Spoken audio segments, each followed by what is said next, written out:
Tako nizkih vodostajev odgovorni ne pomnijo. Ves čas so pretoki pod dolgoletnim povprečjem, še posebej sta to bila marec in pa junij, ko takšnih nizkih pretokov še nismo beležili v času našega vodenja teh objektov.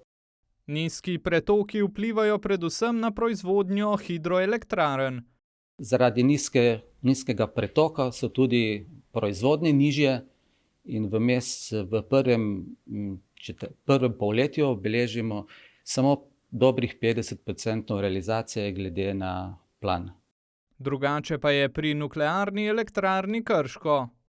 Nuklearne ves čas obratujejo na polni moči, se pravi na 100%, seveda pa zaradi nižje hidrologije je potrebno vključevati hladilne stolpe, ki z svojo lastno rabo znižuje izhodno moč same nuklearke.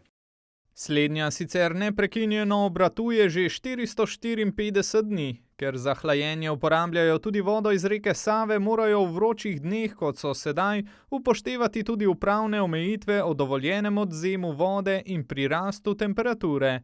Kljub temu pa je najbolj smotrno, da ves čas obratuje na polni moči, tako da nihanja po potrebi električne energije rešujejo na druge načine.